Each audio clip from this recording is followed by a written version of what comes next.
In this video, I'm going to address something that I haven't specifically talked about before, but it is the single most important setting within a Facebook ad campaign. Getting it wrong can absolutely destroy your chances of getting great results. And in this video, I'm going to show you exactly which option you want to use. I'm talking about the performance goal setting, what used to be called optimization for ad delivery. And when it was called optimization for ad delivery, it was buried down at the bottom of the ad set level. It has now been moved up much higher in the ad set level. And I'm in an example Facebook ad account with an example campaign created, just a quick leads campaign to show you this. And we can see that at the ad set level, which is where I am right now, if we scroll down, we've got this performance goal with a number of different options. So this is the setting that I'm talked about. And I think that a lot of Facebook advertisers get this wrong. So I wanted to specifically talk about it and talk about which option you want to use depending on which Facebook ad strategy you're using and depending on which campaign objective you're using, because that will determine which options are available. So for example, this is what we get as the default for a leads campaign. But if we just close this down, I'll jump to the campaign level, and then if we quickly create another campaign type, so we've got a leads campaign, let's say we create a sales campaign, for example. We go ahead and create that, we jump to the ad set level, and then we can take a look at the options we now have for our performance goal. We've got maximize number of conversions instead of maximize number of leads. And we've also got some other goal options like maximize number of landing page views, maximize number of link clicks, daily unique reach, maximize number of impressions. So a number of different options there. And if you go with different campaign objectives again, let's jump back to the campaign level, click create, and then create a quick traffic campaign as an example.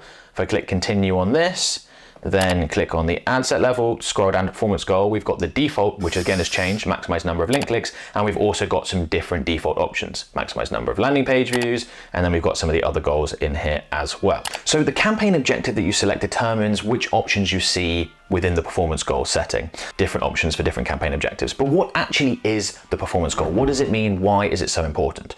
The performance goal determines how your campaign is going to be optimized by Meta. Basically, what is Meta going to try and get you more of?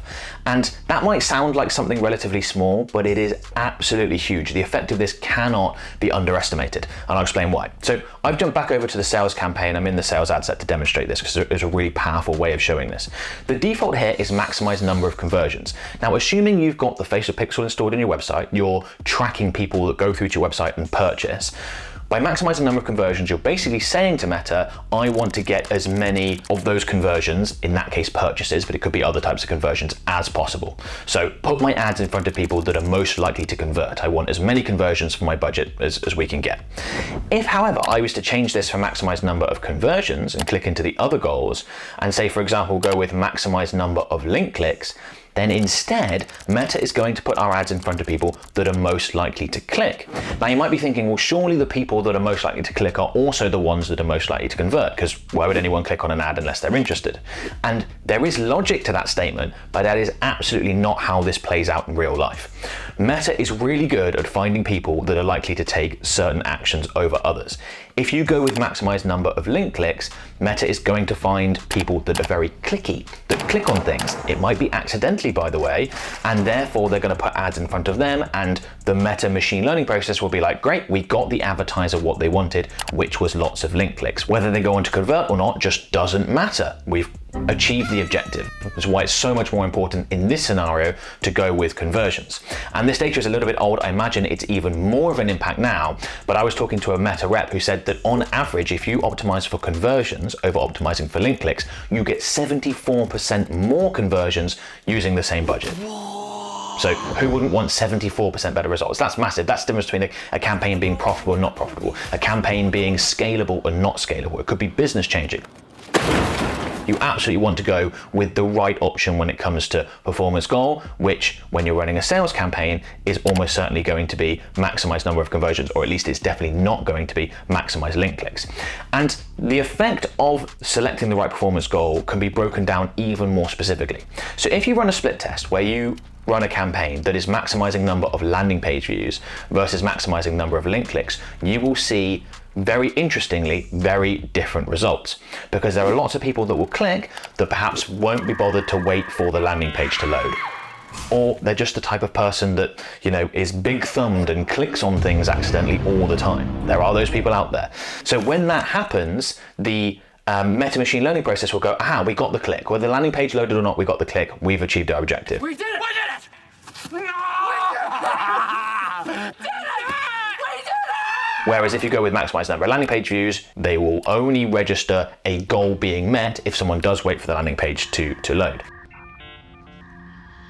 And if you look at the difference in, say, the conversion rate between a campaign that is optimizing for maximum number of landing page views and a campaign that is optimizing for the maximum number of link clicks, it's massive. It's not just a little bit, it's completely different. And this applies all throughout Meta's optimization process, their automatic optimization process.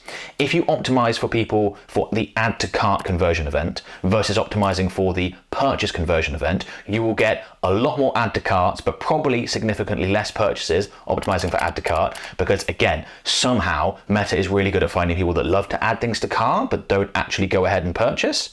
Whereas if you go ahead and select purchase, you're going to find people that are far more likely to go through and purchase. And when you're thinking about who you're putting your ads in front of, or who Meta's choosing to put your ads in front of, there's a relatively small group of people, it will be less than half of all the Meta users, that contribute almost all the purchases, leads, etc. And advertisers are competing for those people.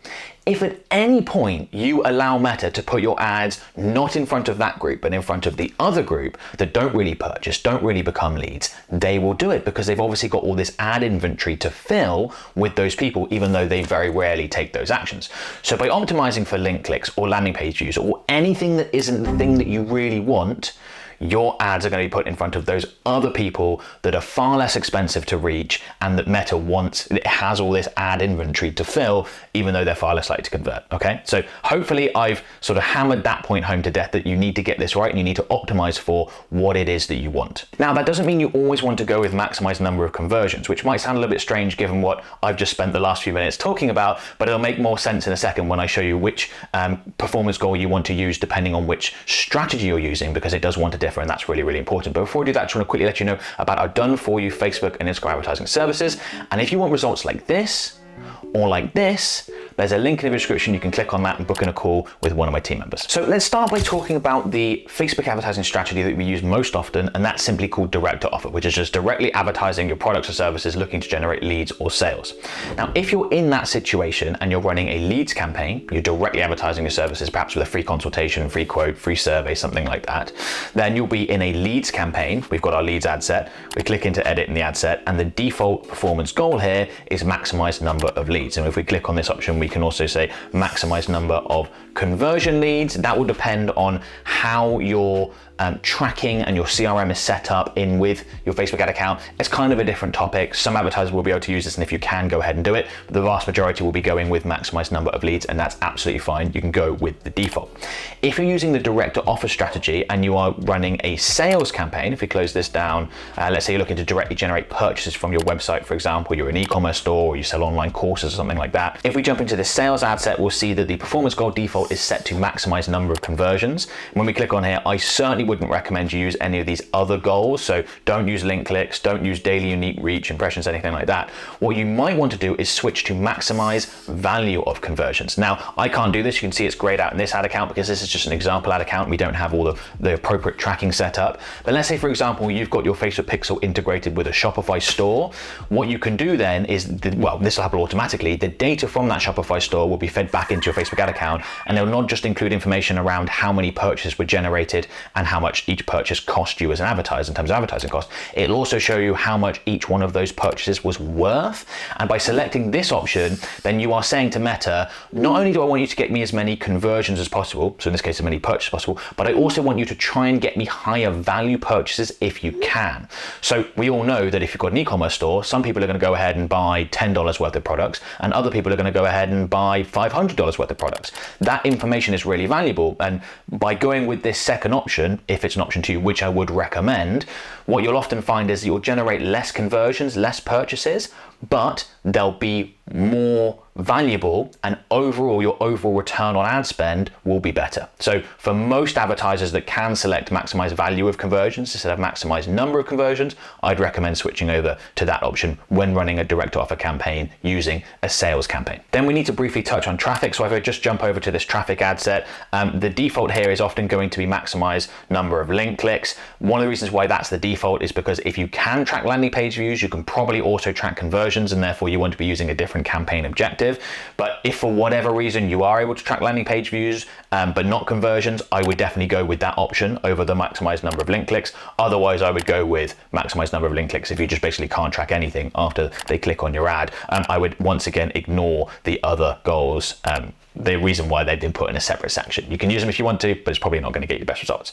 Now, we very, very rarely use a traffic campaign, right? If we're running direct to offer or we're running like a lead magnet strategy, we're going to be using sales campaigns, leads campaigns. We're not going to be using traffic unless we can't track conversions, in which case we're forced to use traffic. Let's say we're advertising an affiliate offer or just somewhere where people click and then they go on and convert somewhere else where we just aren't able to track. Those options, fortunately, are shrinking. We're able to track more and more locations where you send people, which is great, but they do still exist. That's when we'll use traffic. If you are running the omnipresent content strategy, one of the other 3 strategies that we use all the time, you want to be using the awareness objective or the reach objective if you've got the old campaign objective menus. So if I just jump to the campaign level and then quickly create an awareness campaign and click continue here, and then we jump to the ad set level of this awareness campaign, we see that the default performance goal is maximize reach of ads, really quite different, and that's the option that you want to go with. If you click in here, you'll see that there are a few other options. If you're using video, there are some that are specific to video, but I think reach makes the most sense because if you're familiar with omnipresent content campaign, the way they work is you are taking a relatively small group of people and you want to ensure that your ads are being put in front of them again and again and again. So you want as much exposure within that audience as possible. We're not necessarily looking for some of these other objectives that we could aim for, and that's part of the reason why we're using an awareness campaign or a reach campaign in the first place. The performance goal is the most important setting, but the most important part of a Facebook ad campaign is the ad itself. And in this video, I show you a really easy way to put together really high quality ads, including a tool that I use to put together ad creative in just a few clicks.